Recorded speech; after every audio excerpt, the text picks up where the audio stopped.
Thank you. Now, is this mic on? Can you hear me at the back? Yes, great. Thank you. So thank you, Natalie, for the introduction and even more for having invited me here. Just in this last Sunday's New York Times Magazine, there's actually an article about a kid with FASD and his dog. And this child was adopted from Russia by American parents and brought to the States, and along with the little girl they also adopted, and it became apparent very early that this boy is troubled, tantrums and screaming and inability to learn and behavior issues, and the family's life became a nightmare. Now, the cases of FASD or fetal alcohol disease or the disorder, where it's extreme, you can have actually abnormalities in the kidneys and the face, of course, the thinner lip and the flatter groove here, abnormalities in the brain, in the heart, and so on. The outlook is poor for a lot of these kids, statistically, that is to say, and I'll be hastened to tell you that the outlook does not need to be poor. That it is poor is not simply an outcome of the disorder. That the outlook is so poor for so many of these kids has to do with how we as a society respond to kids who are challenged. And as the New York Times article says, this boy was intellectually impaired and at high risk for a range of secondary disabilities, including poor judgment, impulsive behavior, social isolation, limited academic achievement, unemployment, drug and alcohol abuse, imprisonment, mental health problems, including suicidal ideation, inability to live independently, and inappropriate sexual behavior. Now, of course, as Natalie pointed out, there's lots of other people in our society and lots of other kids who are also at risk for poor impulse control, inappropriate sexual behavior, imprisonment, poor academic achievement, unemployment, and social ostracization. So that's not restricted to the fetal alcohol spectrum. The simple understanding, of course, in North America is that a woman drinks during pregnancy, the kid is damaged by the alcohol, bad woman, poor kid. So that we judge the woman as having done something bad to an unborn child, and then we pity the child, but we have little understanding of what that child actually needs, because we think that the damage is due to the alcohol, and what can you do about it anyway? Now, as always, the simple answer or the simplistic answer is not the appropriate answer.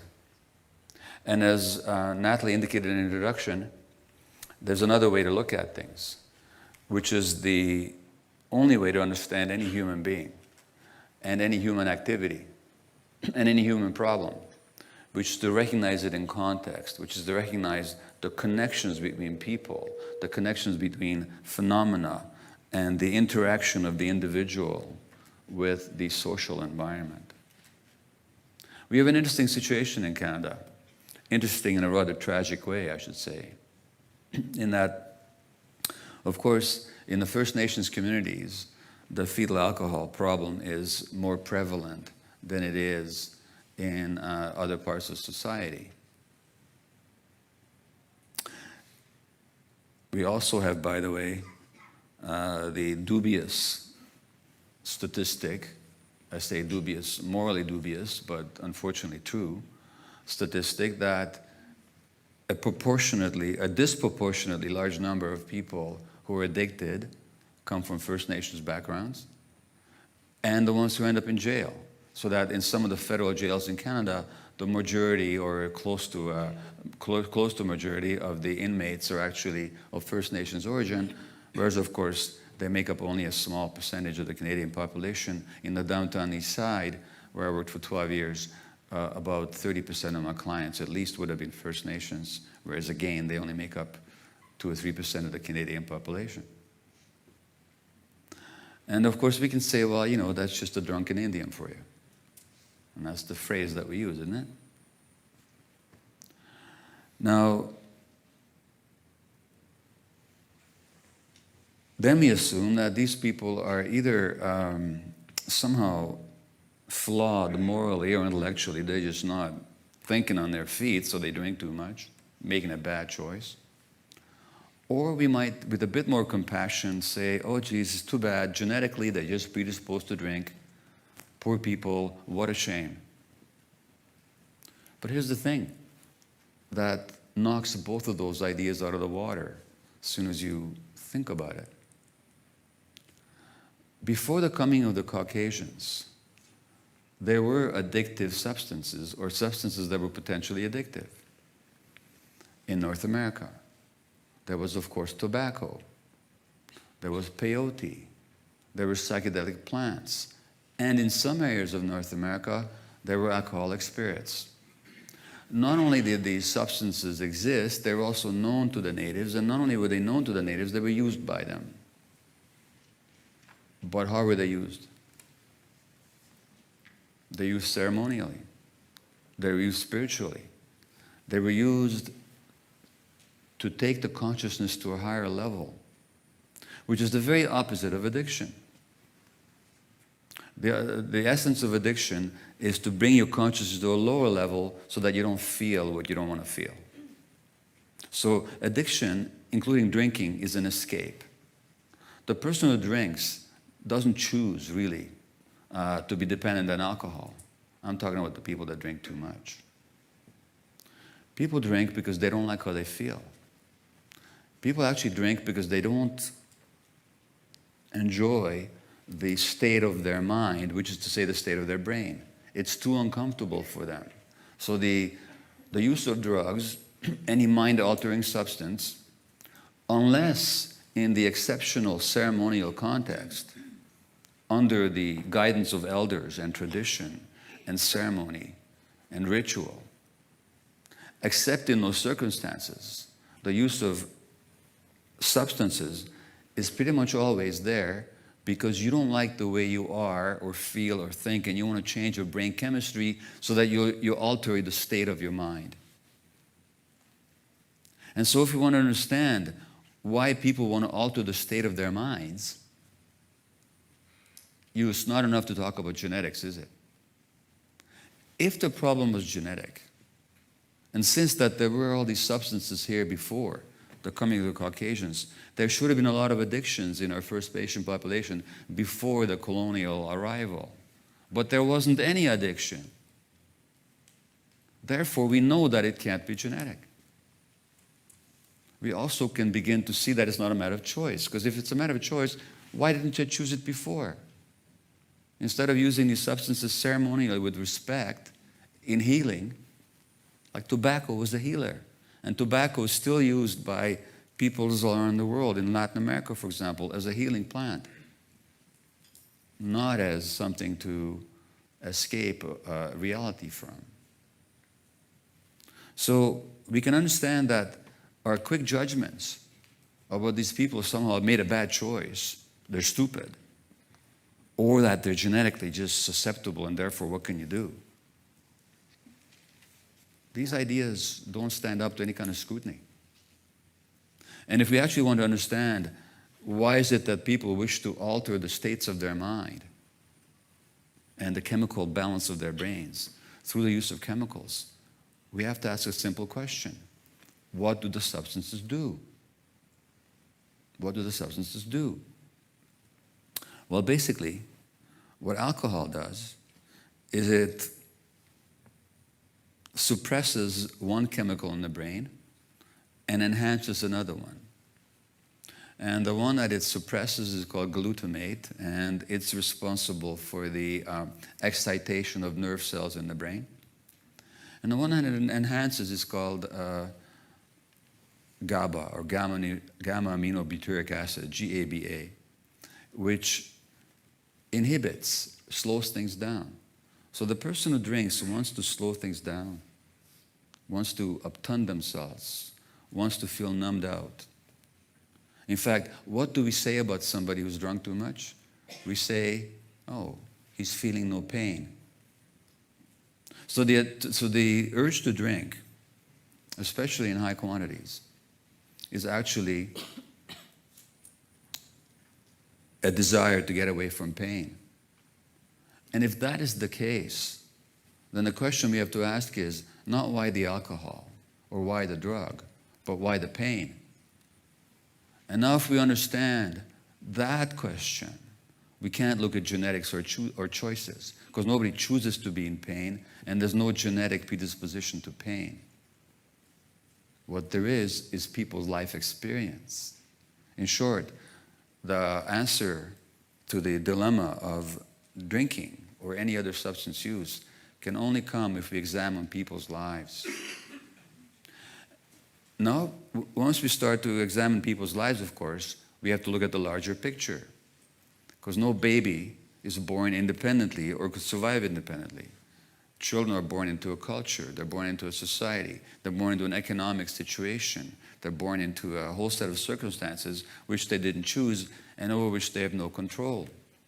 So therefore, if we understand the experience of that child, you have to look at the society into which they're born and the history of that society and the current practices and mores and policies of that society. In short, we can't understand anything in isolation. We have to look at the connections. That's not a new idea. A teacher, the Buddha, 2,500 years ago, talked about the interconnected nature of phenomena. And this is what he said.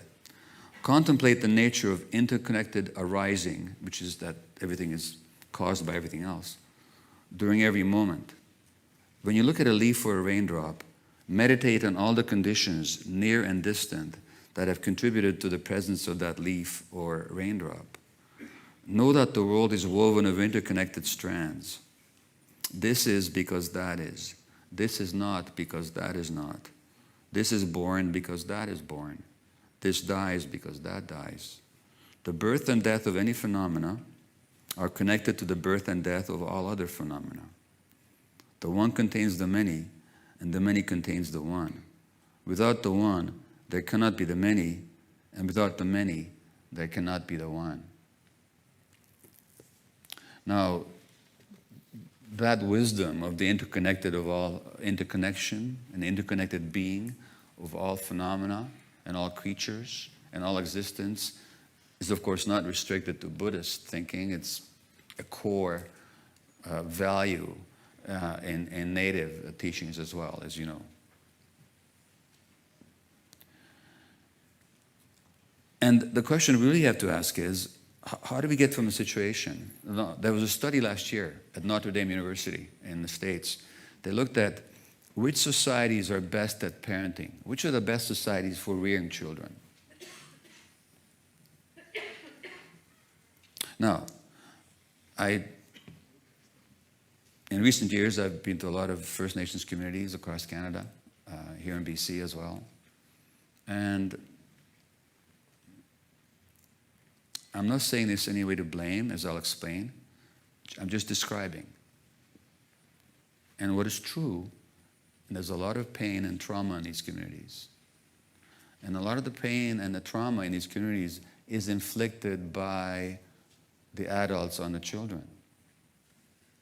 Abuse and neglect. And that's not unique to the Native communities. We see it across the board. We see it in other parts of society as well. But it's particularly endemic in Native communities. So when you look at that, it's a bit surprising to find out maybe that in this Notre Dame study, when they looked at the optimal environment for parenting, you know what they found?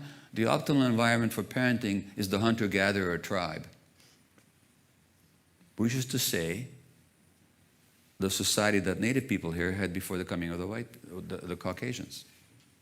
In other words, they had the culture that was best designed to support healthy child development.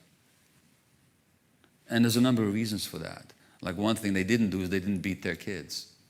And when the Caucasians arrived in North America, they were, the British, they were kind of upset.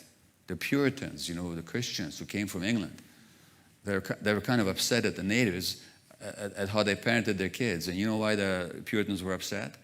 Appalled, actually. They were surprised and kind of shocked. Because the natives didn't beat their kids. And to the Puritans, of course, you're supposed to beat your kids. If you spare the rod, you spoil the child. This is the ethic. So the idea of a culture that didn't beat their kids, they didn't understand that one. So, on the other hand, Native people carried their kids everywhere they went.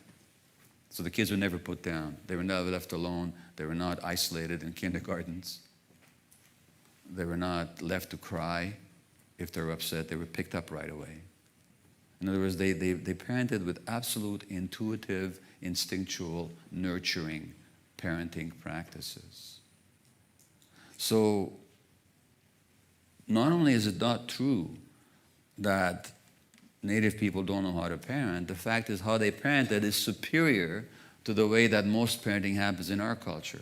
Because in our culture, we separate adults from kids, and it's still quite okay to spank a child. And if a child cries, we actually tell parents, don't pick them up, you're just going to spoil them.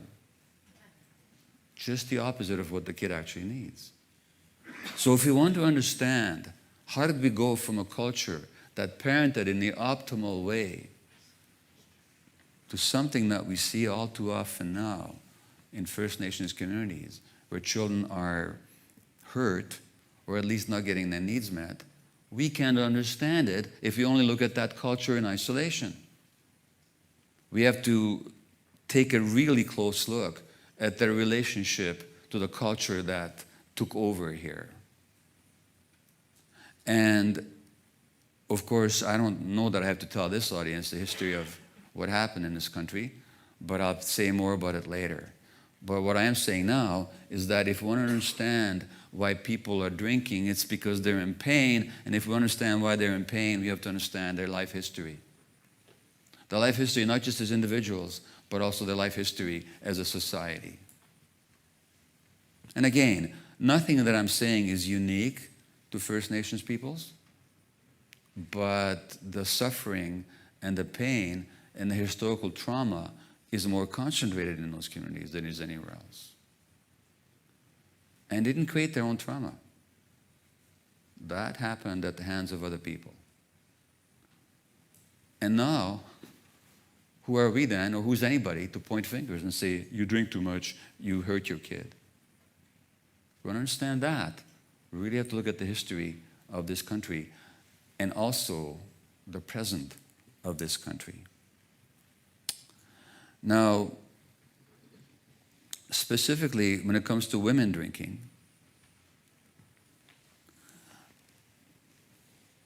if a guy drinks, well, that's too bad, but the kid is not going to end up with fetal alcohol syndrome. But as Natalie said, the woman's drinking is not separated from the man's drinking. In fact, very often, it's a relationship, right? Furthermore, there's an interesting statistic. Well, if you look at a whole range of diseases, autoimmune diseases, for example, autoimmune diseases where the immune system attacks the body itself. 120 years ago, there was no autoimmune disease in Native communities, none whatsoever. And now they have some of the world's highest rates of rheumatoid arthritis and autoimmune disease in general. 120 years ago, there was no diabetes in First Nations communities. But now, in some areas of Canada, we have some of the world's highest rates of diabetes. Can't be purely genetic. If it was, it should happen a long time before. Something must have happened. Specifically when you look at women, and women are at a higher risk for autoimmune disease, and also for like rheumatoid arthritis, and also for non-smoking related cancer. What's really going on is that, again, you can't isolate the women from the society that they live in. And I'm talking about women in general, not just Native women. In the 1940s, the ratio of multiple sclerosis was gender equal. So for every man diagnosed with multiple sclerosis, so was a woman. You know what the gender ratio now is in Canada? It's about 3 or 4 women to every man. Which right away tells you that multiple sclerosis, this disease of the nervous system, can't be genetic. Because if it was, it wouldn't have changed over 70 years, because genes don't change in a population over 70 years. It can't be the diet or the climate, because that hasn't changed more for one gender than the other. What's happened?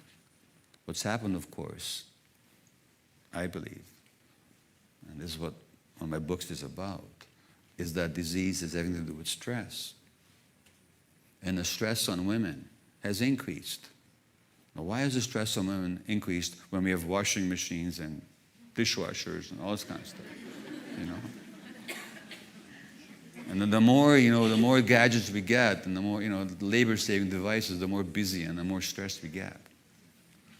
Because number one, women are still carrying out their roles as the emotional absorbers of their families. So that it's the woman who still absorbs the stress of the male. Automatically. It's just like an unspoken deal. Okay, kid, I'll marry you, says the guy, and your job is to absorb my stresses.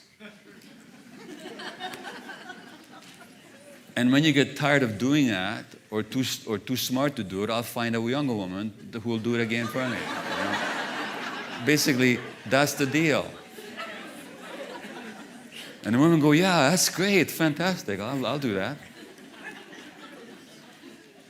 But in addition to that traditional role, women also have to play an economic role now.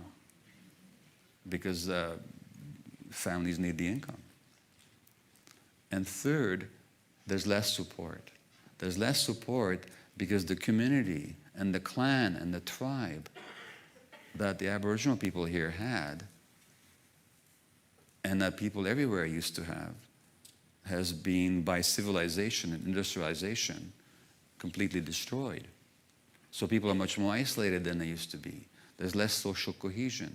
There's less community. There's less contact, communication. There's less mutual support. So now we have more stress and less support. Well, no wonder then that women have more multiple sclerosis now.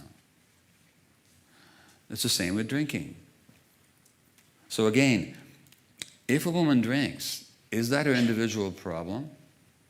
Or does that reflect, and this is true for men too, but I'm just talking about women right now, or does that reflect a history of pain, maybe trauma, a real discomfort with the self, and a lot of stress? And if it reflects all that, then it's no longer an individual problem, is it? Again, now we have to look at the whole social picture, which we as a society don't like very much to do. Now, if you look at addiction in general, there's been large-scale studies now. Well, I can tell you in the downtown east side, where my patients are addicted to heroin or cocaine or alcohol or a whole bunch of things at the same time, over a 12-year period, I didn't have a single female patient who had not been sexually abused as a child. Now, if you look at most women who are drinking enough to cause severe FASD in their kids, you're not going to find a single one who wasn't traumatized as a child. So what's actually happening is that in the woman's drinking, or the man's, but we're speaking about women now, the woman's drinking in adulthood, we actually see the impact of her own childhood.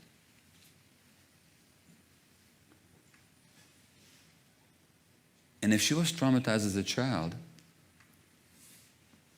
why was she traumatized? Because her parents had too much pain and trauma in their lives, and they acted it up on their kids. So when the woman's drinking, we're seeing the childhoods of her parents and of their parents before them. It's not an individual problem. It's a multi-generational problem. The pain is passed on until we somehow deal with it. And surely this conference is an attempt to somehow break that link of suffering, break that chain of suffering, separate the links so that the chain does not go on, enslaving generation upon generation. But that's what we're looking at. We're not looking at individual choices or failures. We're looking at multi-generational problems here. And that's not only my experience. That's also what the studies show. And this is where it gets a bit frustrating, because the studies that I'm telling you about, or will tell you about, are not controversial and they're not secret. I mean, they'll be published in major medical and psychological journals. But most practitioners don't know about them. Most practitioners don't know about them. Now, one set of studies in particular are called the Adverse Childhood Experiences Studies, ACE, or Adverse Childhood Experience. An adverse childhood experience is physical, sexual, or emotional abuse, the loss of a parent through death, through being jailed, or a rancorous divorce, violence in the family, addiction, mental illness in the family. You can actually go on the internet and download the ACE score and do your own and see where you're at. It'll explain a lot of what your experience in life has been about. Because the Adverse Childhood Experiences study clearly show, looking at tens of thousands of people, that for each of these events or set of events, the risk of drinking goes up exponentially, the risk of drug use goes up exponentially, the risk of obesity goes up exponentially, the risk of psychosis goes up exponentially, of mental illness in general, of criminality, of relationship problems, of diabetes, of strokes, of cancer, and a whole range of other problems. In other words, none of those things that we tend to think about as just a problem of the individual are problems of the individual. Even cancer is not a problem in the individual. Cancer reflects a multi-generational history and childhood experience. Not that most physicians have any clue as to why that's the case. But in Canada, it's been shown that if you were abused as a child, your risk of cancer goes up 50%. In other words, your cancer is a manifestation of what happened to your grandparents. Because that's where you were abused. Because something happened in the family or to the family. It's the same with alcoholism, same with drinking, same with all substance-related behaviors. So that to understand what happens to one generation, you have to understand what happened to the previous one. And then how that generation treated the next one. This stuff is passed on. And we don't pass it on deliberately, we just do.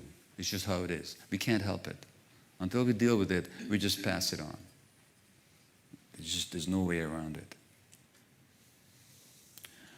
Now, there's a psychiatrist in the States called Dr. Bessel van der Kolk, who is at Boston University, and he deals a lot with trauma. And he's actually proposing something here. He's saying that we have all these diagnoses, ADHD, and I'll be talking more about ADHD tomorrow. And I have it myself, by the way, which is why I like a lapel mic and I like to move around on stage. Oppositional defiant disorder, conduct disorders, Asperger's, Tourette's, all these things. And we think, we've diagnosed a kid with ADHD, now we've explained something. Or no, it's not ADHD, it's Asperger's. Well, that explains it. None of that explains anything. It only describes it. These diagnoses are not real entities in the real world. They're just stuff that we've put together to describe things. Now we think we've explained something. And FASD is the same thing. Now, what van der Kolk says is that instead of all these different diagnoses, there's only one diagnosis, which is what he calls developmental trauma disorder. And that simply means that human beings develop in interaction with the environment. Not a big surprise, is it? If you had a garden in which the plants weren't developing properly, and they weren't growing as well, or maybe they were deformed or somehow, you could have the option of going out there and yelling at them, like we do with kids. Grow up. What's wrong with you? Look at that. You're crooked. Straighten up already. Look at your posture.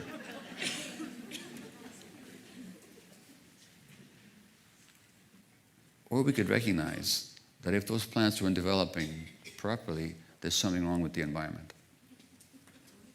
We wouldn't be asking what's wrong with the plant. We'd be asking what conditions for development is that plant not receiving? Nutrition, soil, irrigation, sunlight.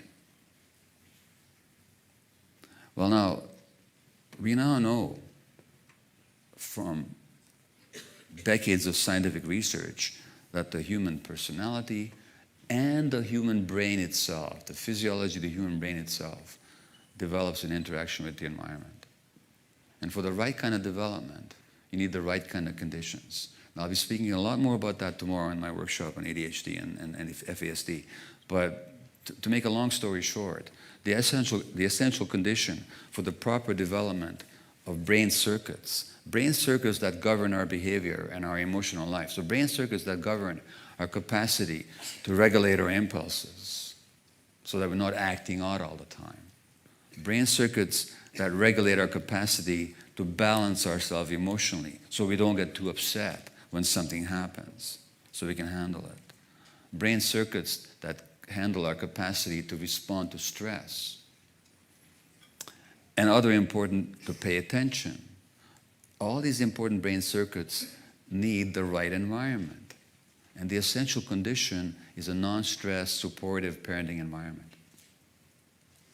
Now, if we look at society as a whole, and we see all these kids who are diagnosed with oppositionality, conduct disorders, ADHD, Tourette's, Asperger's, autism, all that, they all have stuff in common.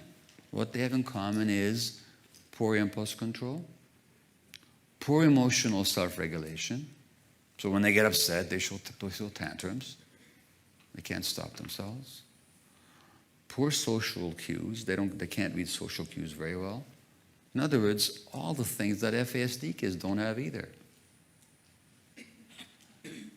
And in all these other cases, we're not saying it's because the mother drank too much, because the mother didn't drink. What happened was that those children were born to stressed parents under stressed circumstances. And in those conditions, the brains didn't develop properly. They couldn't develop properly. Now, if you look at FASD kids, what do we see? Not only do we see that the mothers may have drunk excessively during pregnancy, but if we ask, why did those women drink? Well, we've already answered that. It's because the woman was in pain emotionally and she needed to soothe the pain with the drink. In other words, she's a stressed woman. She has a lifelong history of distress. And she's in a distressful situation right now. Maybe she's in a relationship where she's being beaten. Maybe she's in a relationship where she's not being supported. Maybe she's living with an alcoholic male. Maybe she's all isolated. In other words, she's very, very stressed. But I can tell you already, and I'll say much more about it tomorrow, stress on a woman during pregnancy has an impact on the developing nervous system of the child, physiologically. So studies have shown that women who are stressed during pregnancy, their kids will have behavioral problems at age 3 or 4. Animals who are stressed during pregnancy, their offspring will be more likely to use cocaine and alcohol as adults. Much more evidence which I'll present tomorrow. But what's obvious here and what's evident is that any woman who drinks is by definition a stressed woman. Not only that, I'll say more about this tomorrow, but again, stress in the first few years of life interferes with the development of the child's brain also. Now, any child born into a family where there's drinking in the family is born into a stress situation by definition.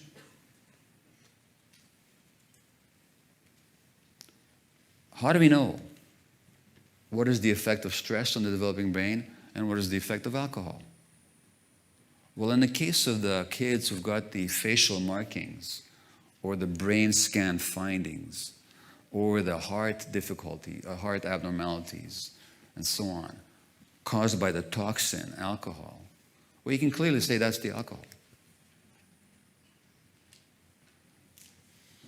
But what about the many kids with the fetal alcohol spectrum disorder who don't have any of the physical markings at all? Can we say for sure that it's all because of the alcohol? Or is a lot of it perhaps due to the stress on the parenting environment? Now here's the good news though. The good news is the part that's due to the stress is actually reversible. Those brain circuits can be rewired in the child. There's something called neuroplasticity, which is the capacity of the brain to develop new circuits even later on in life.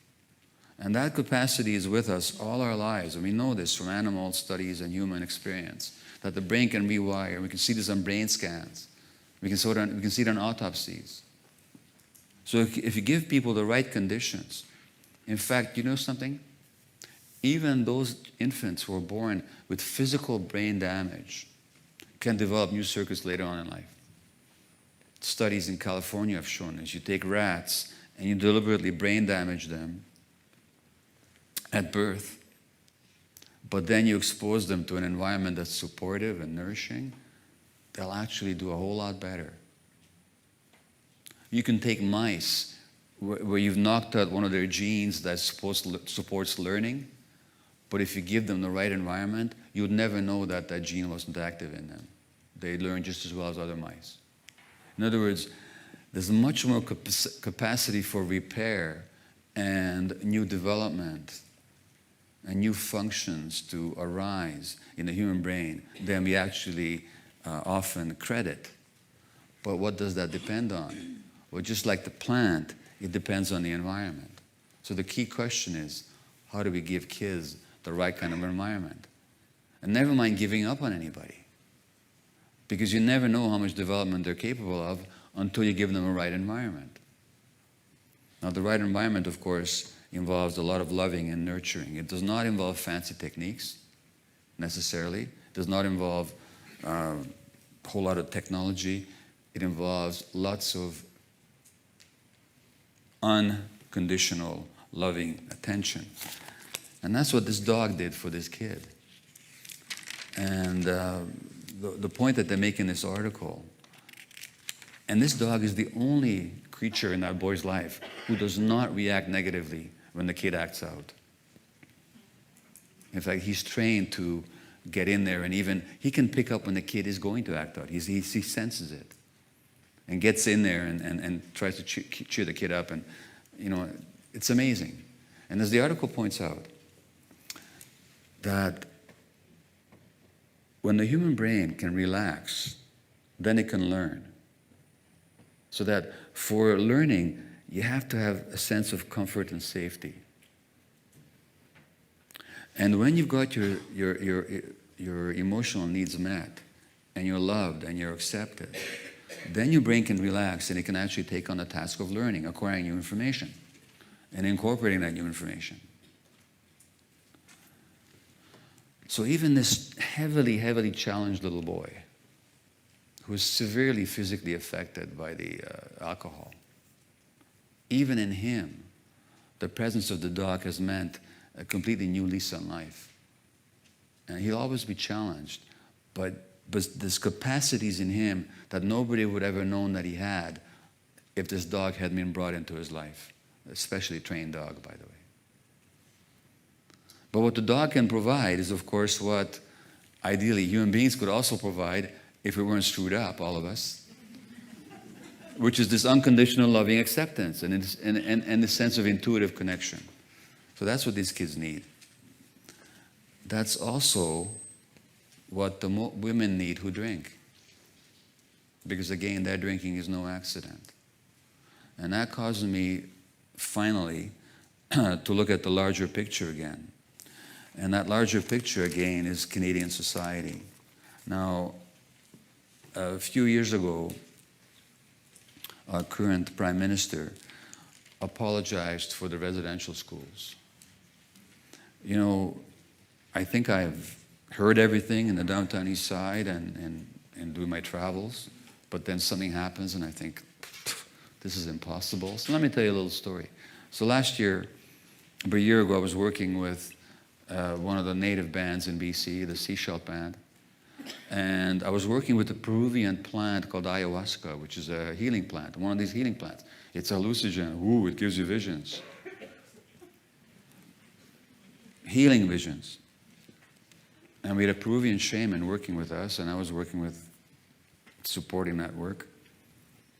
And of course, we were dealing with people who are addicted, women who are heavily into cocaine, the men who are into alcohol, or both, or women, and just heavily addicted group of people. And I initiated this discussion about, look, well, let's go, what happened to you in life? So one woman in her 50s told me that in a residential school, when she was 4 years old, and some of you would have heard these stories, but to me it was a shock. I thought I'd heard everything. I hadn't. When she spoke her native language, you know what they did? The nuns stuck a pin in her tongue to give her pain so as to make her forget her language. Now, of course, that means she had to sit there the whole hour. Because if she put her tongue back in her mouth, she would cut her lips or the inside of her mouth.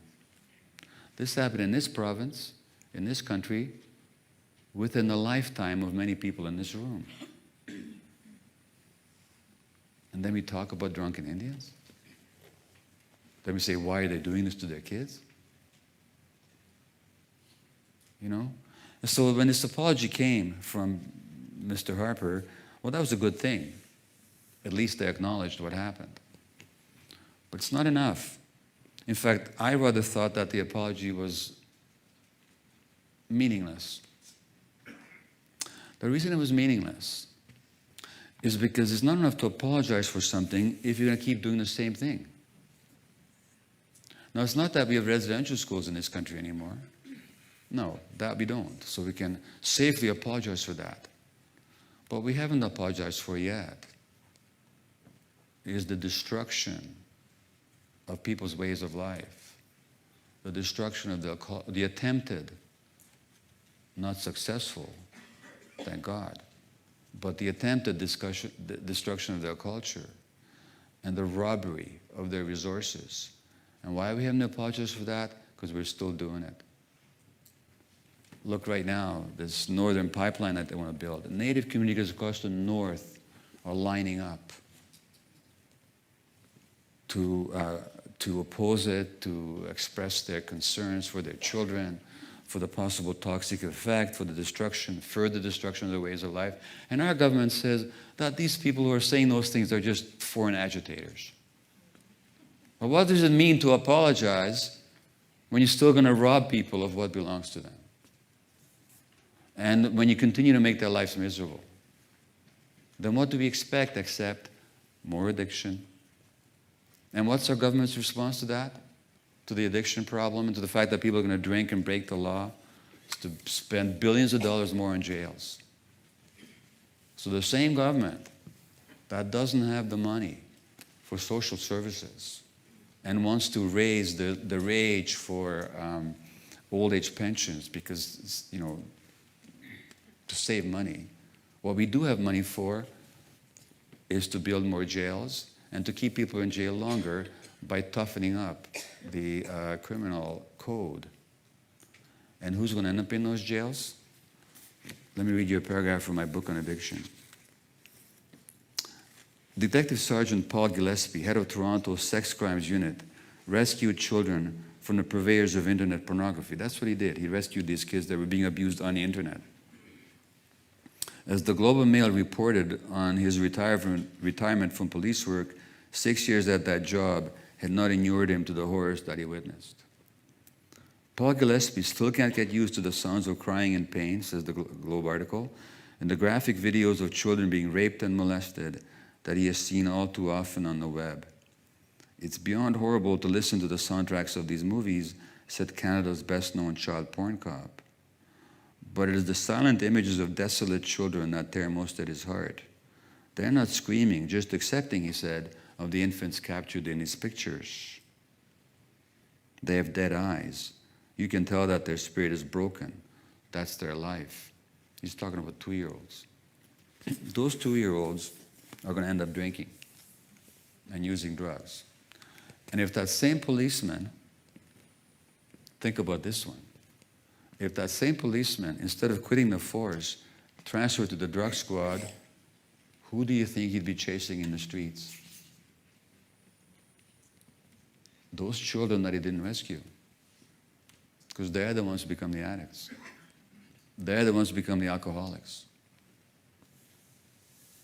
So here we have the paradox of we try to protect and rescue kids from trauma if we can. And if we can't, we put them in jail 20 years later. And this is what we call a civilized country. This is what we call the best country in the world to live in. For who? Not for the vulnerable. Not for the people that suffer the multi-generational trauma of what this history, our history, has imposed on them. Well, there's good news in all this. The good news is that children's brains are malleable and plastic, even adults' brains, so that if we actually can create the conditions for the healthy development, that development will take place. And a lot more kids can do a whole lot better if we get all that. If we don't just dismiss them as this diagnosis and that diagnosis, and that means it's hopeless. Because none of these conditions are written in stone, and even there's much about FASD that's reversible. I'm not dismissing here the toxic effect of alcohol.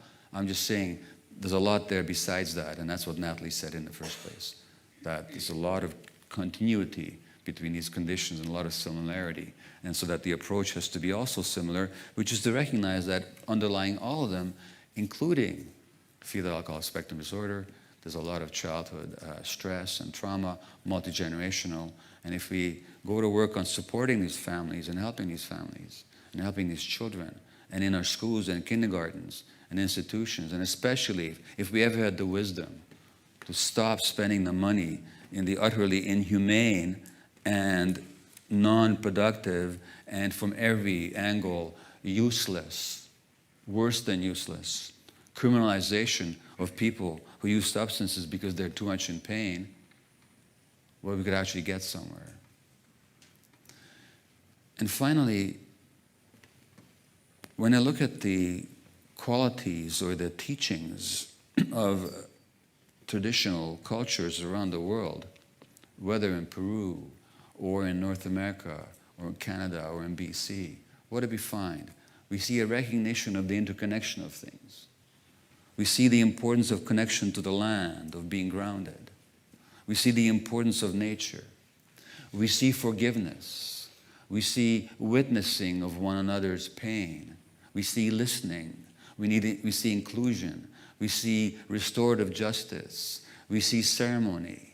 We see communal chanting and the creation of communal spaces. In other words, all the qualities necessary for healing are actually present in traditional teachings. So I think that for us to help heal the ones who most need it, but also for us to heal as a society, we need to drop the arrogance that science somehow will give us the answers. That realize that the answers have been here with us all along. We just haven't paid attention to them. And if we did, our whole society would be much more happy and much more humane. Thank you.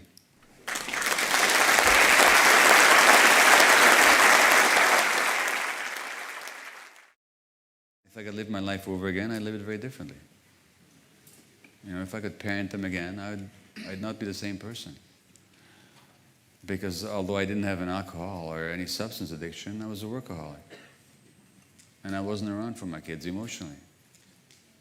And you don't have to have alcohol or a substance to be addicted to in order to hurt your kids. All you have to do is to be emotionally absent. So this issue of parental guilt and caregiver guilt, I mean, I deal with it. Because my kids got issues. As adults, they have issues. And those issues I know would not be there had I been a different parent.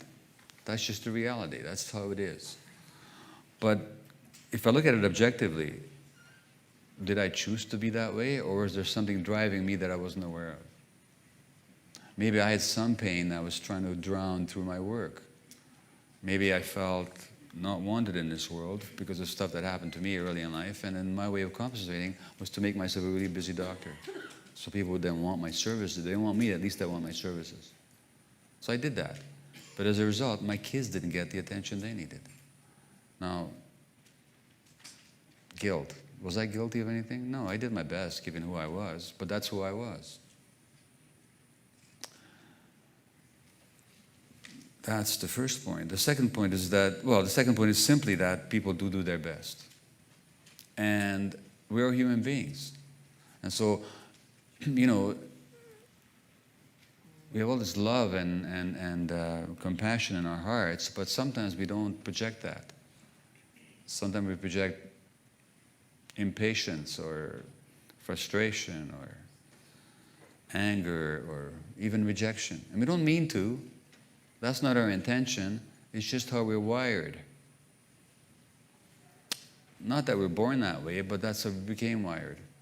So until we overcome our wiring, until we overcome our childhood programming, we're still going to make mistakes, and we're still going to do stuff that's going to even hurt the people that we're actually trying to help. You might as well accept that. That's how it is. It's not your personal problem. It's not your fault. It's not individual to you. It's not personal to you. That's just who we are as human beings. So if you're going to feel guilt, well, just realize that you're a human being. And that's where all this comes from. And the fact is that whoever is asking this question, I have no doubt that you're doing your best at any given moment. But your best is limited by who you are, by your own programming and all the stuff that's happened to you, and by the stresses that you're under right now. So cut yourself some slack here. And furthermore, there's a worse thing about guilt, which is that when we look at our kids and we feel guilty, we're actually not seeing their possibilities. We're only seeing their problems. And for parents, that's very tempting. When I look at my kids, I see their problems. Other people look at them, what wonderful kids you got, you know? Who are you talking about? But as parents and caregivers, we tend to see the problems because it's our job to deal with them, and also we tend to see our responsibility. We don't see the possibility. So, and there's a final thing I'd say about guilt, which is that whoever feels guilty today, as a caregiver, that guilt is not you. You felt guilty before your child ever came into the world. The guilt is just yours.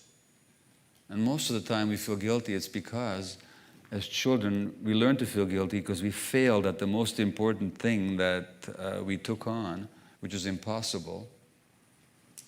And we feel guilty because our parents were not happy. And the child can only take that personally. So if my parents are not happy, the kid can only say, well, something's wrong with me, so it's my fault. So your guilt in the present has got nothing to do with your child. It has to do with your parents. And you know what? You never could make them happy because it wasn't your job. Only they could make themselves happy, and if they couldn't do that, you couldn't do it for them. But as a result, you develop this guilt of failure, and you're responsible. And now you're projecting that guilt onto your child, of course, or your relationship with your child. So for all these reasons, notice the guilt, just say hello to it, but don't pay attention to it. It's not a particularly smart thing, guilt. Okay? Okay, next question. Hi. I have 2 questions. Yeah. Start with the first one. Yeah. When you compare, like, for example, 2 siblings that were raised by the same parents, and you know, it was pretty fair. The parents were fair with both of them. Yeah. How would you explain one suffering with addictions and Right. pain and trauma, and the other one doing absolutely fine? Sure. It's because your question is a good one and a very common one. It's an important one. It also contains a fallacy. You said when you look at 2 kids who were raised by the same parents, there's no 2 kids who were ever raised by the same 2 parents. Okay? No 2 children ever had the same 2 parents. Now let me give you an example for my family, which I talk about in my book, Scattered Minds. Okay? Just to give you an illustration of it. So I was born in Budapest, Hungary, in 1944. Jewish parents, Second World War, Nazi occupation. Can you imagine what first year I had? Can you imagine the stresses my mother was under? Her parents were killed in Auschwitz. my father, her husband, my father was away in forced labor. She didn't know if he was dead or alive. That was my first year. My next brother was born in 1946. My father had come back. It was peacetime. It was a time of optimism, rebuilding. My third brother, or the third of us brothers, was born. His name is not Mate, his name is Mate, because he was born in Canada. None of this European stuff. George Mate, who's now 50, I don't know, he was born in 58, so however that makes him, 54 years old this year. He's got a tattoo on his shoulder, which he put on just this year as a 53-year-old. And it's got the Vancouver Canucks logo. And I said, George, tell me this is just a paint-on job. He says, no, it's real, he says, and when we win the cup, the cup is going on the other arm. Well, we're still waiting for that tattoo. But he was born in 58 in Canada to a mother who was then 39, a father who was 48, new immigrants in Canada, not speaking the language, trying to make their life in a new culture, struggling economically. Do you think that three brothers had the same parents? Can you see that they didn't? Mm-hmm. It's the same with all other kids, okay? So children are never born to the same parents because the parents are at a different stage of their relationship, a different stage of their life, different stresses. And not only that, each kid evokes something different from a parent. So even though I love my kids the same, mm-hmm. and I might be fair in terms of what kind of goods I give them or what kind of rules I set down for them and all that, but emotionally I react to them differently because they trigger a different part of me because they're different people. Mm-hmm. So they don't experience me as the same at all. And furthermore, even if I could be the same person to them, which I can't be, even if I could be the same person, which I can't be, they would experience me differently because they have different sensibilities. Yeah. They experience the world differently. The same piece of food doesn't taste the same to them. They're different people. The same father, even if he could be the same father, which he can't be, but even if he could be, he would be experienced by them as somewhat different. Mm-hmm. And it doesn't matter what I am. What matters is their experience of me. So their experience of me is vastly different. So it's simply not true to say. And not only that, like if I look at my two boys, who are 3.5 years apart, the older one, Daniel, he's the one that fought back all the time. And, we weren't great parents in significant ways. And he fought back, and he argued, and he yelled, and, Now the younger one saw all this fighting, and he said, I don't want any part of this. So his way was to blend in and not to make trouble. So they didn't grow up in the same family. That's my answer. Thank you. Okay, you're welcome. I have another one. Yeah, sure. When you were talking about unconditional love? Yeah. Well, what I want to know is, would you consider therapy and forgiveness and all that being a way to take care of the hurt and the guilt that we have to after that be able to go in unconditional love? Well, no, hold on. You said something and forgiveness. What's the first word you said? Therapy and... therapy. Yeah. Therapy, you said? Okay, yeah. So ask your question again, would you? Sorry for my accent. No, that's quite all right. No. I just want to really make sure I grasp it. Well, what I mean is, I'm going to start. Are you saying that if you didn't get conditional love, then couldn't you get it by going through therapy and all that and forgiving? Is that what you're asking? Yeah. So if it wasn't there for you in the first place, can you get it in the second place? Exactly, because at some point you said we can't go around it. Right. That was interesting. Right. Got it. Well, here's the thing. Why can't we go around it? There's good news and bad news. There's bad news and good news. The bad news is that whatever happened in the past, you can't get it. Mm-hmm. If you didn't get unconditional love as a kid from your parents, you're never going to be a kid who gets unconditional love from their parents. And even if your parents, now that you're an adult, could give you unconditional love, it still wouldn't mean anything that much. Well, it would matter a lot, but it wouldn't restore what they didn't give you then. That's the bad news, okay? But there's good news.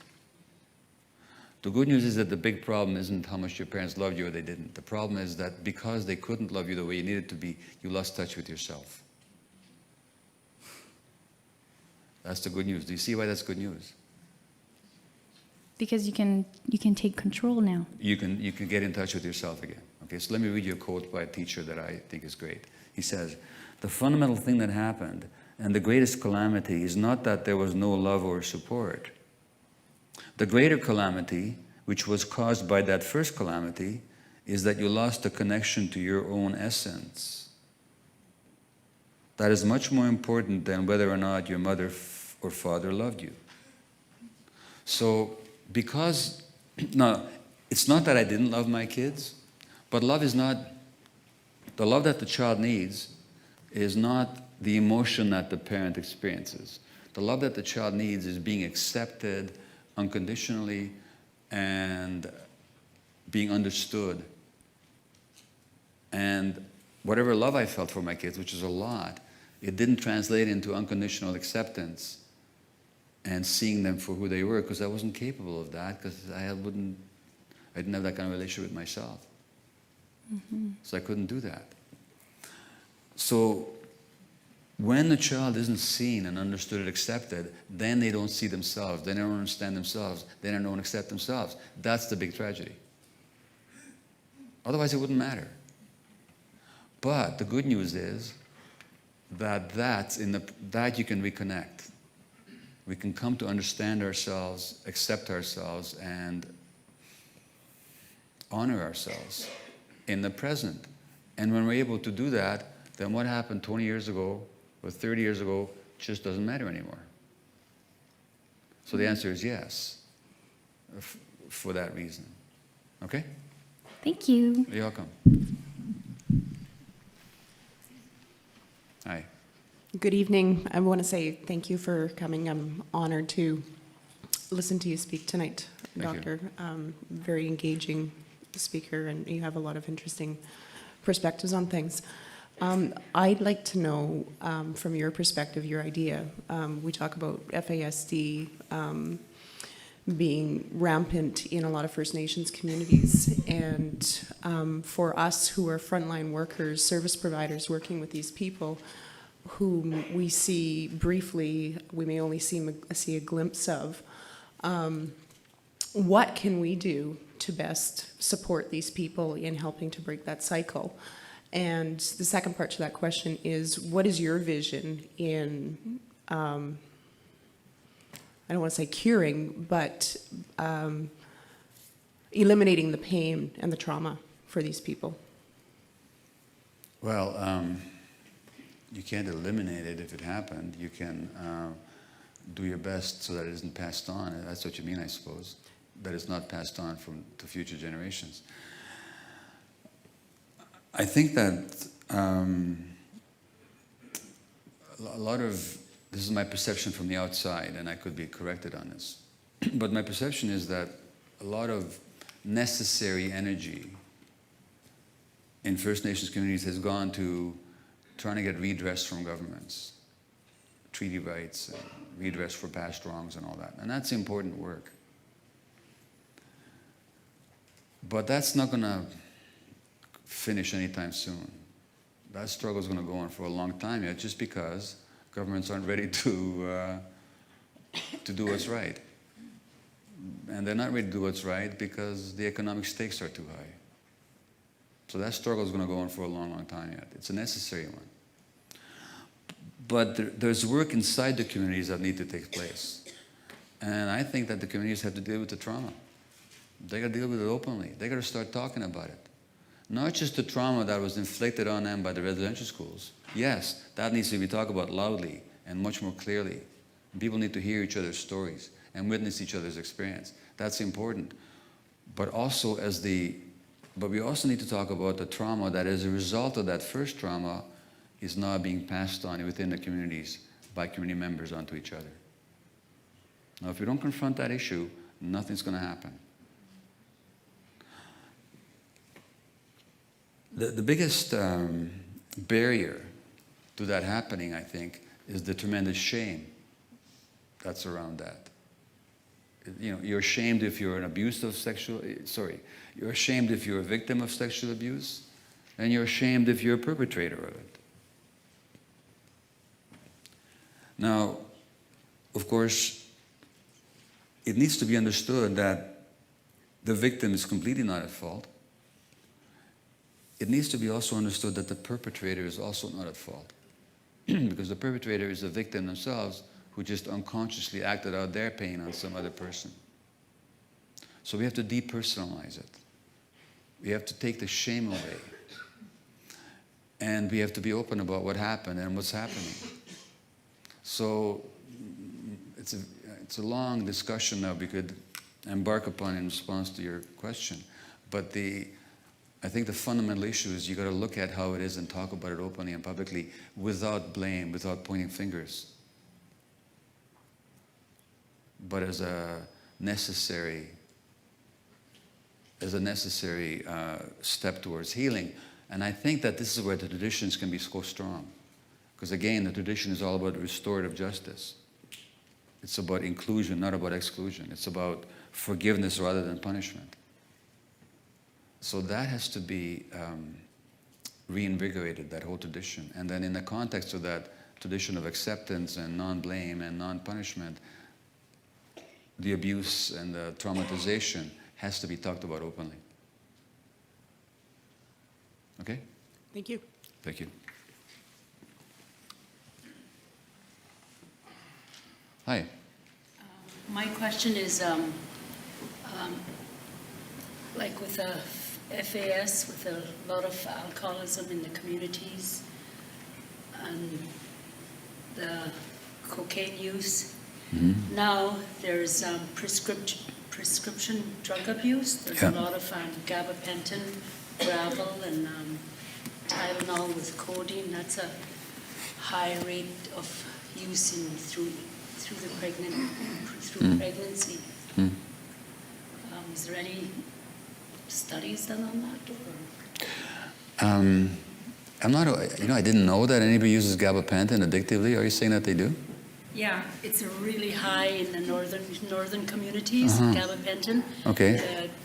It's prescribed to people that have kind of like cancer symptoms or nerve pain. Yeah, sure. Or rage. Yeah, I knew that. I just didn't know it was used addictively. Okay, well. The very use of it is like from a 10-year-old to an elder. And the thing about it is, I work in a school. I'm a school counselor at Eugene Joseph School. The thing about it is, these little kids, this grade 2, will be flipping a magazine and will be looking for stuff, and they'll identify these drugs. They'll just say, "Oh, my grandma takes this," or "My brother takes this." So it's a really high, and there's a lot of they quit using alcohol, and now they're using these. So your question is, what is the impact of that on the developing child? Is that what the question is? Yeah. Okay. Well, first of all, what your question points out is something that I talk about addiction in this book here and in the realm of hungry ghosts, in that addiction is not to a particular substance. I mean, it is and it isn't. There's an underlying addiction process that has to do with emotional pain, spiritual emptiness, brain circuits not wired exactly the right way because of early experience. And that's what creates the template for addiction. Now, just because you give up one addiction doesn't mean you've given up addiction. It just means you've given up one particular form of it. Yeah. So typically, people who give up smoking will often put on weight because now they're trying to soothe through food that which before they were soothing through eating. So that's what you're describing. So that the insufficiency of addiction treatment is that it focuses on abstention. But abstention is not the point. Or it's not the only point. It's good, but it's not the only point. Because if you don't deal with the underlying issues that drove people into addiction in the first place, all that's going to happen is they're going to transfer their addictive drives onto other substances or other behaviors. And that's what you were describing. Now, secondly, I don't know what to say. You know what? For all the stuff you say about, not you say, but is said about cocaine and its impact on babies, babies who are born to cocaine-addicted mothers do pretty well. And same with babies who are born to morphine-addicted mothers or heroin-addicted mothers, as long as the baby doesn't go through withdrawal after birth, you know, from the opiate that you have to protect them from. They're not nearly as dangerous as alcohol is. I'm not advocating them. I'm just saying that they're not nearly as dangerous, so I'd be less worried about them than I'd be worried about all the other stuff, about all the stress and the impact of that on the baby. But I'd be less worried about the substances. Gabapentin, I'd have to look up. I don't know what its effect is on a developing infant. Okay? Yes, sir. Well, first of all, I'd like to congratulate you on a wonderful talk. Thank you.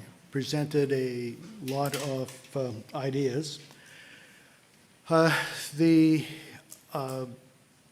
issues are very, very important, and I've had the pleasure or the difficulty with working in with alcohol and alcohol-related problems probably from 1975 when I first spent some time with Dr. Smith that described the syndrome. And I feel that I know less today than I thought I knew in 1975. That's good. The difficulty comes in, and some of the newer ideas and thoughts that are going on. I really never believed that alcohol was the cause of the problem. I'm still in the age of the fetal alcohol syndrome rather than the fetal alcohol effects. Mm-hmm. The issues come in, and I find this every day when I'm in the office and working, is that I have groups of individuals both in my First Nations communities, and I worked in the First Nations communities in the Northwest Territories, and here in British Columbia and in Alberta. And I find that there is truthfully a difference between, I wish it was only environment that caused the issues that do it. And what I find on a continuous basis is that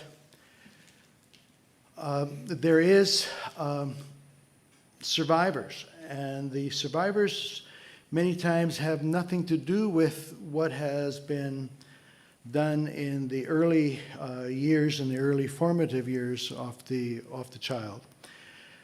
And that's what I sometimes take issue with, that is probably going to cause me no end of grief in this next year in my office with wanting to find programs of how we can improve the nurturing of it.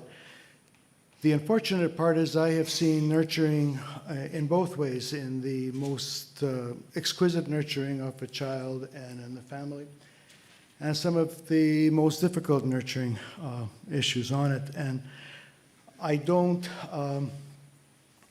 say that nurturing is the only part of it. I hope that we don't go away from this and feel that there is going to be a cure by just nurturing for the effects of alcohol in utero.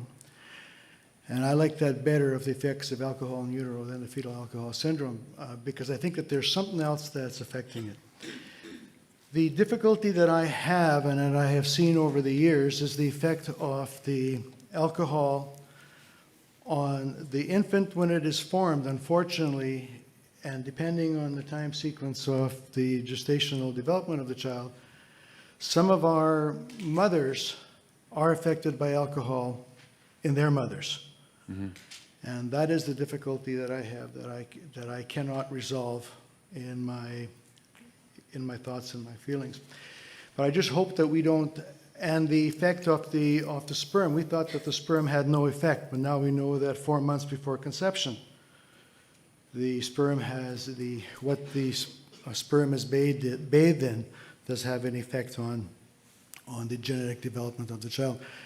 So I really don't think it is all environment, but that I strongly feel that some individuals have more of a predisposition due to their genetic development to tolerate the effects of the toxins in pregnancy rather than just the environment.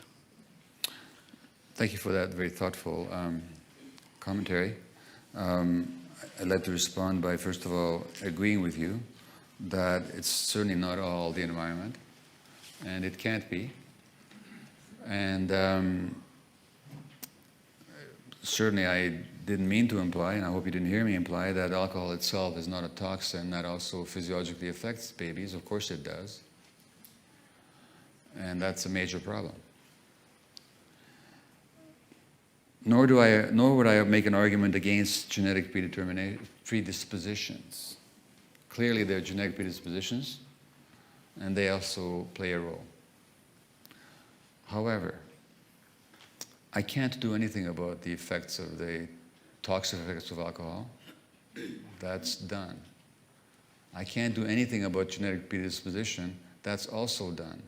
What I can do something about is the environment.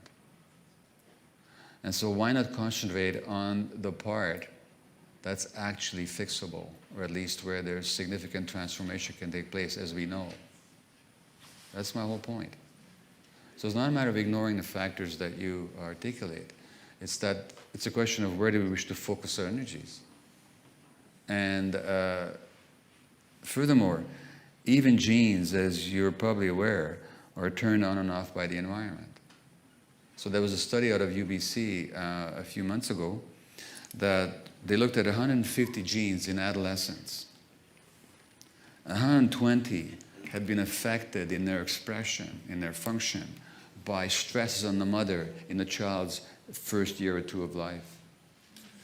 So the genetic function of teenagers was affected by stresses on the mother, and about 30 genes had been affected by stresses of the father in the preschool years. So that a predisposition is not the same as a predetermination.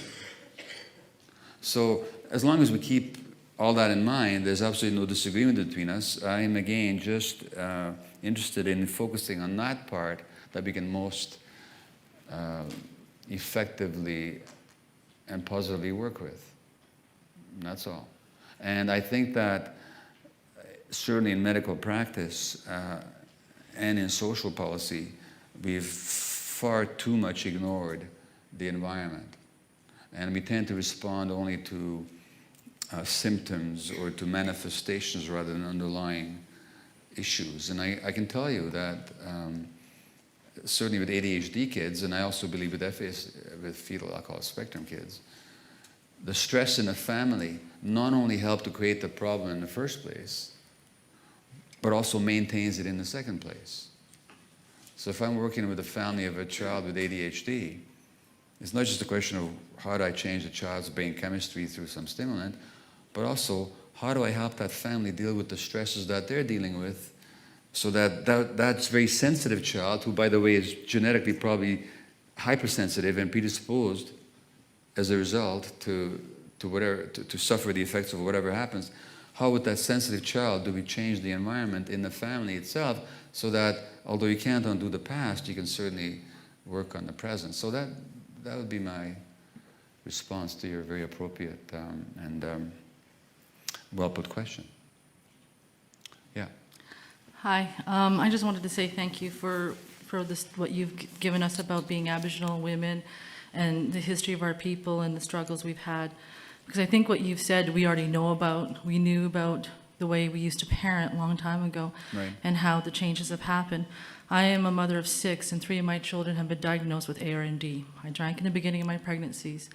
And ARD, which is? alcohol-related neurodevelopmental disorder. Okay, right. So it's under the umbrella. Okay. And I'm not the typical drunk woman. I'm not the typical welfare woman. I've worked every day of my life. I've worked, I've had a healthy family with my parents. My mother drank wine once in a blue moon. And it's sometimes hard where we have non-native people judging us as First Nations people, saying, oh, well, you're just one of those drunks. Well, no, I was not like that. I worked all the time. I played I played baseball, I played all these different sports. That's where my alcohol was about, right? The social drinking, when after you go from the curling bond spill, what are you supposed to do? You're supposed to go upstairs and have a couple of drinks with the ladies. You know, you're supposed to do this, or, you know, baseball, where is it? There's the alcohol. And so we're always forgetting about what society does. And we forget that that's their normal. You know, when you walk into a non-native home and there's their liquor cabinet sitting right there, you know, to me that's like, oh, okay, that's abnormal for me. I am very proud of my children, you know, and the shame and the guilt that I felt when I actually started, I mean, I denied that I drank in my pregnancy at the beginning, and then when I started looking at my children, and then I finally had the strength to feel safe enough to say, I did drink in my pregnancy, and to acknowledge it. I've never had social services in my life. They've never, ever came to my door knocking on it about me and my children or my husband. My daughter is 22 years, turning 22. She is a youth worker at Kermode. She works in our organization. I work with women who struggle with addictions. I've put myself and changed my guilt and my shame into supporting other women who people don't understand, who they go, oh, she's just that drunk on the street. Well, you know, put yourself in her shoes and try and figure out what is it that happened to her. Why is she hurting? And I agree with you. As women, we don't drink to hurt our children. There's something going on inside us. And that's what people need to start looking at, is what is going on inside us? Why do we choose to drink? You know, and I'm so thankful that you're saying this to the people, the audience out here, because they need to take a look. And if they can't work effectively with that woman, then is it really the woman, or is it how they are working with that woman? And maybe they need to change the way they are working with her. Maybe they need to help nurture that woman and empower her to make her feel that she is good enough and she deserves to have a good life. Well, you know, usually, that's right. And usually when people are unable to look at the pain of another person, it's because they're not able to look at their own pain. Yeah, so thank you very much. Yeah. You just kind of enlightened me and made me feel good about what I do and why I do what I do. And I'm very proud of my children. My daughter doesn't drink, she doesn't do drugs. My other children, one child, well, two children smoke dope, but they're not drinkers, right? So I'm happy with that, you know? And people don't call my children problem children. They always say to me, wow, you have such amazing children. So because my children might be affected, it doesn't mean that they have a death sentence, and it does not mean that they're going to be a menace to society. So I am very proud of my children and what they've done, and I just want people to realize that, yes, these children can still succeed in life, but you have to believe in them. Thank you. Thank you.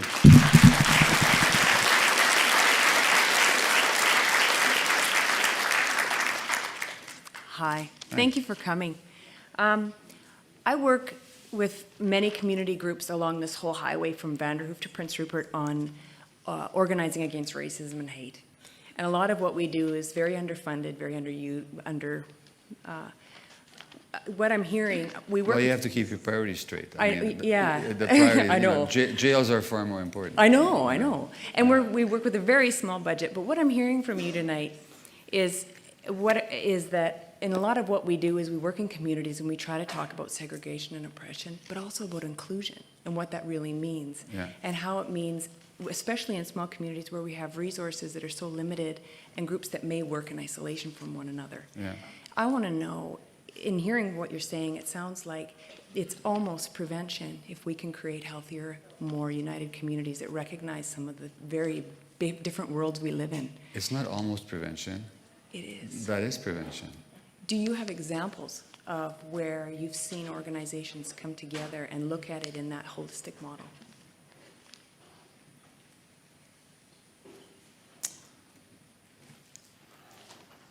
You know, I don't accumulate such examples. I've been to lots of communities where people do exactly what or attempt to do exactly what you're just speaking of. Mm-hmm. Do I know of a community? I certainly know that there's some Native communities where there's more of a sense of control. Mm-hmm. That's local rather than from the outside. People have managed somehow to maintain the reins of their government in their own hands. people tend to do better. So there's more sense of agency, or more agency in the sense of being the agent, being the active person in your own life. I can't name for your organizations or groups. I'm sure there are such. I wouldn't want to tell you. There is a book that came out a couple of years ago, and I wish I could tell you the title of it now. But it's actually about the healing movement in Native communities. It was written by a journalist from Nova Scotia. Anybody know the title of that? She gives lots of examples of people that are working in positive ways. Yeah. I need to recall the title. I just can't think of it right now.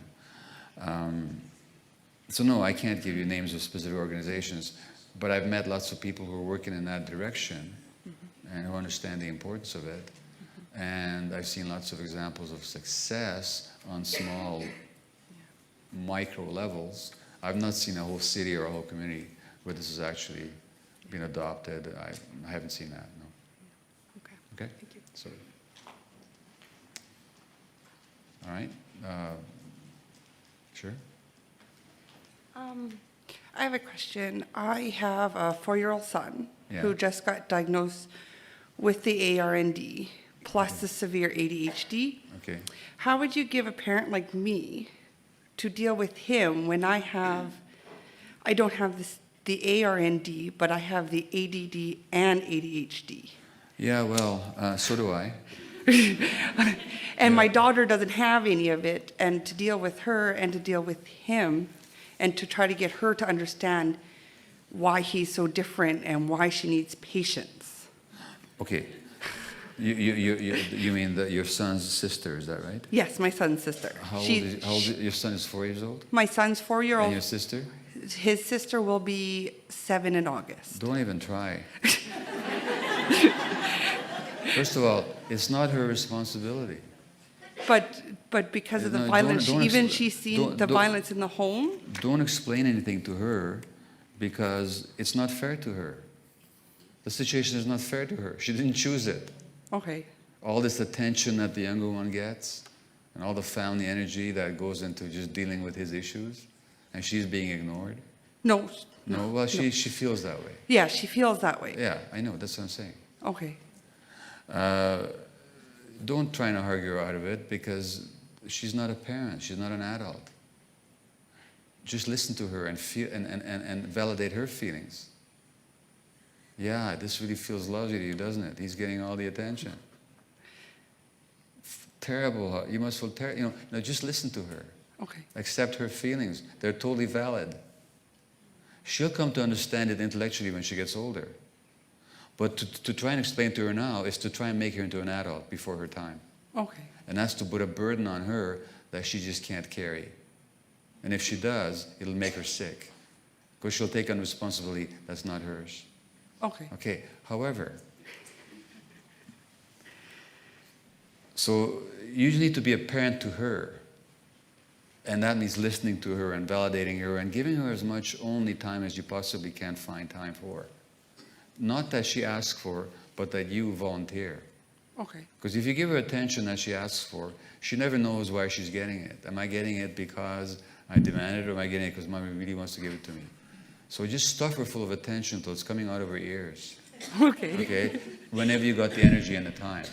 Okay? Okay. That's the second point. Okay. I see you've got ADD, you're in a big hurry to get out. No, That's it. no, Okay. I Just, I can't stand still. okay, well, neither can I. So we can just talk to each other, okay? Okay, so the third point is you got to look after yourself. You got to take responsibility for your own ADD, okay? I highly recommend, if you haven't already, that you either read my book, Scattered Minds, or you download the audio version and listen to it if you can't read. If you can't focus that long to read, because it'll give you a totally different take on the condition than you've ever heard from anybody else. It'll explain to you what it's actually about, which just goes back to your childhood stresses, and that there's things you can do for yourself in the present to deal with it. Okay. You know, so that the short answer is, don't try and explain things to her. Let her be a kid, so listen to her and spend time with her. And thirdly, as best you can, take responsibility for your own stuff, and that'll create an atmosphere where your kids could be more at ease as well. Okay, Okay? thank you. You're welcome.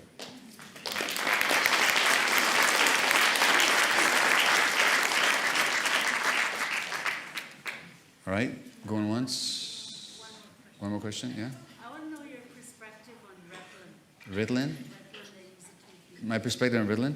Well, here's the thing. So I've taken it myself. Now, Ritalin didn't affect me very well. It made me depressed. It made me focused, but depressed. But then I took, but that's okay. That wasn't the right medication for me. It might be for somebody else. The stimulants in the short term certainly help people focus better, and they can reduce the impulse problems. That's true in the short term. In the long term, they don't do a whole lot.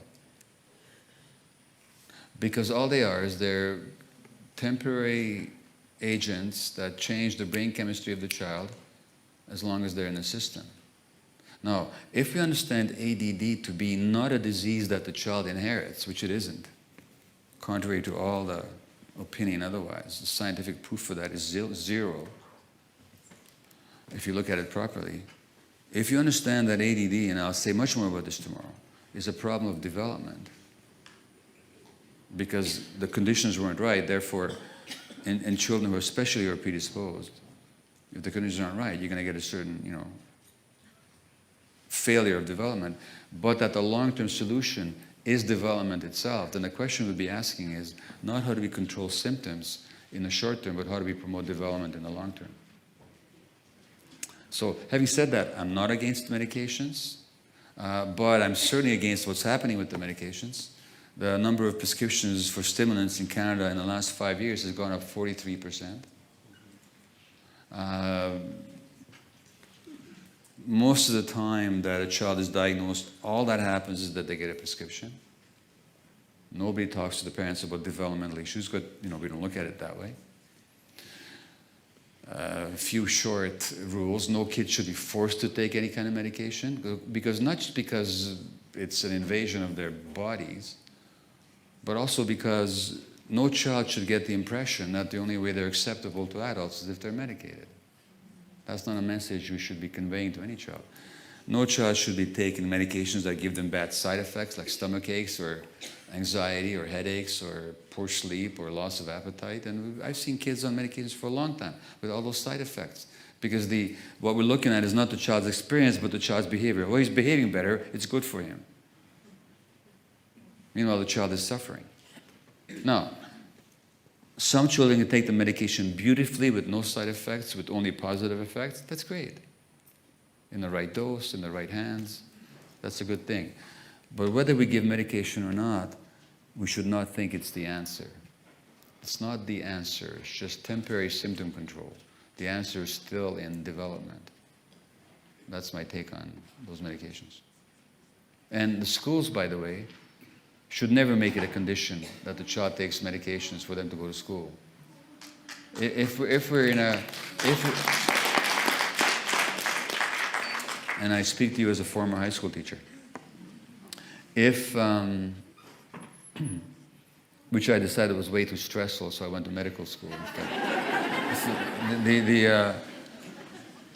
If we're having a lot of kids in our society now that are being diagnosed with this or that disorder, then the schools should be places where that can be handled. And the teachers need training. And we need to have special ed teachers in there. We need to have lots of supports.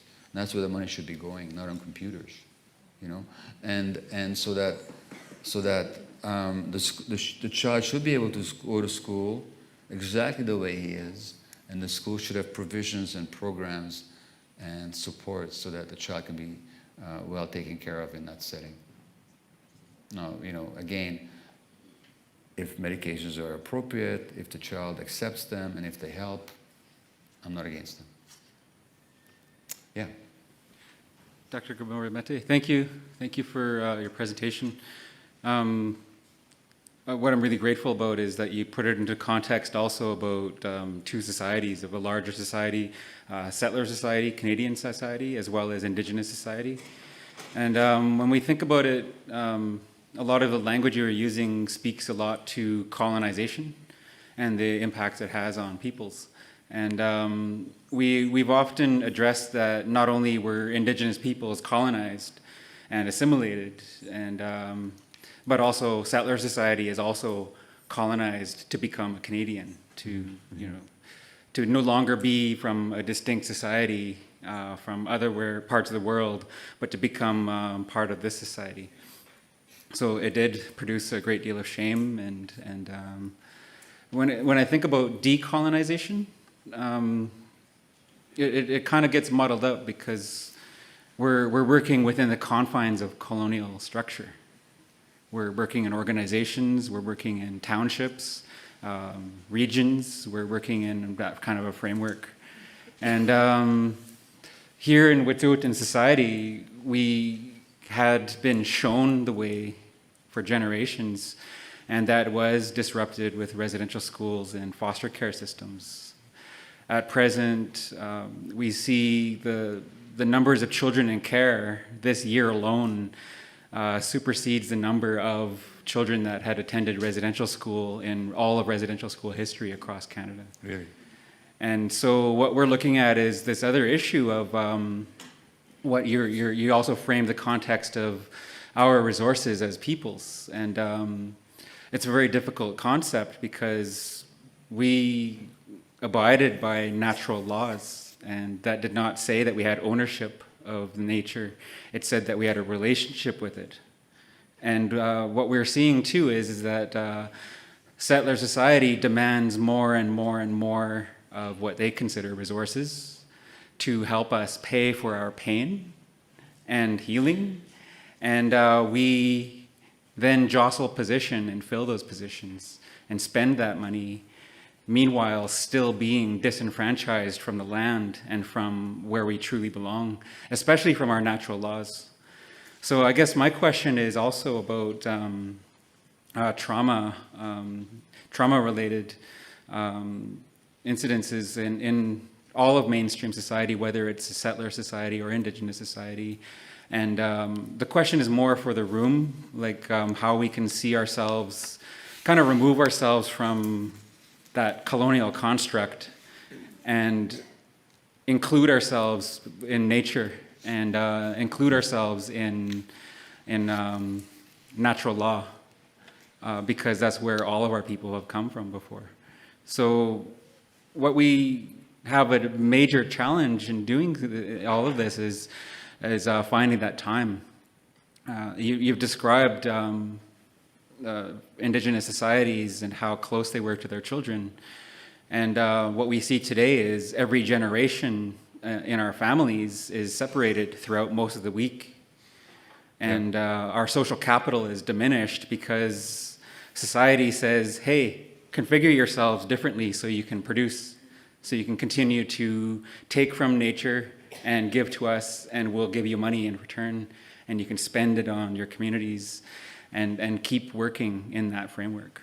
And our question has to be about when do we let it all go and really, really do some real groundwork, some real grassroots work, and pressure settler governments to change and amend their laws so that they also reflect natural law, because that's where our conflicts are arising. Is we're in the way as Indigenous societies. It's more profitable for a country to pay into maintaining poverty the way it is now, rather than spending even half that amount to eradicate poverty.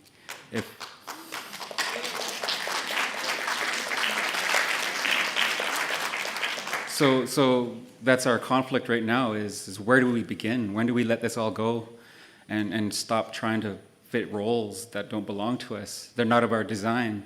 If we're really going to combat racism, violence, and addiction and its effects on our peoples, we really need to have a really good look at our week-long activities, how much time we have with all of our generations present, and how they can decolonize, and what does that mean for a settler society to decolonize? Thank you. Well, thank you very much. You didn't so much ask a question as you threw out a challenge. And not to me, but I mean to all of us. And also, of course, you made a very powerful statement.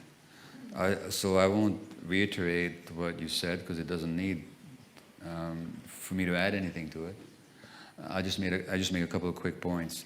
You talked about the trauma throughout society, in the rest of society, as opposed to just the First Nation groups. Well, here's this American psychiatrist that I've quoted earlier, and he said, people with childhood histories of trauma, abuse, and neglect make up almost the entire criminal justice population in the United States. Just about every single person in jail in this country or in the US is there because of childhood trauma or neglect. So it's a general problem. It's not restricted. It's a problem of this society. And my next book, which I hope to write this fall, is tentatively entitled Toxic Culture, How Materialistic Society Makes Us Sick. Okay? Encompassing some of the ideas that you expressed.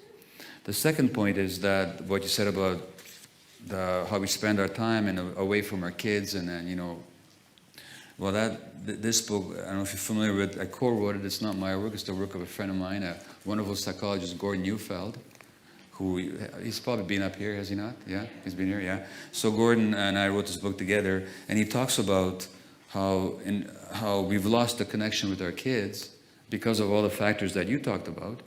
And the consequence of that is that kids whose brains have to connect to somebody, if the adults are not around, they'll connect to other kids.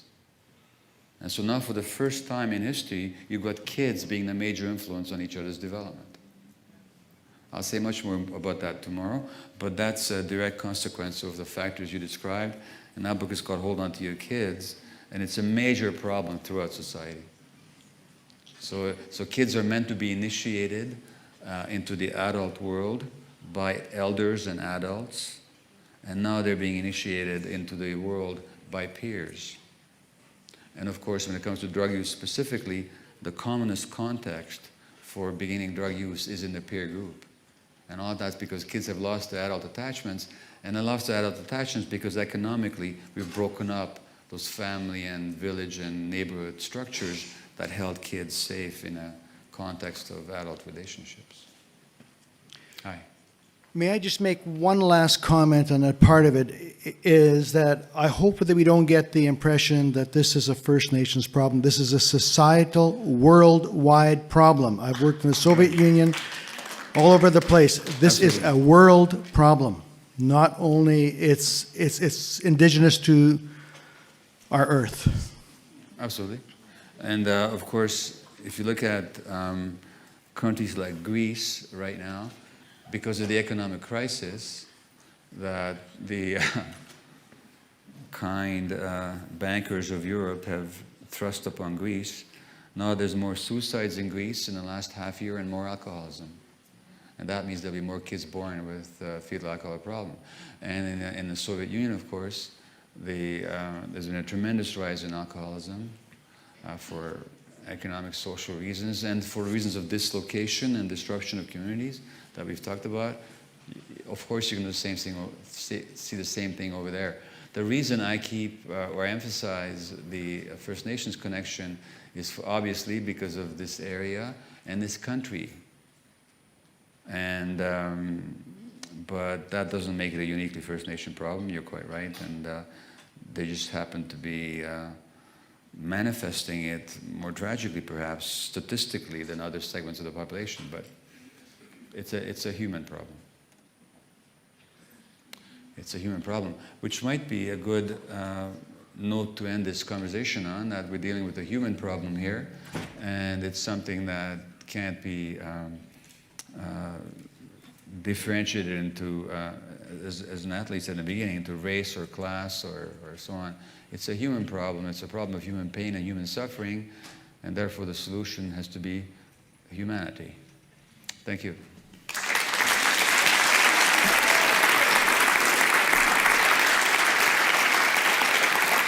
Thank you.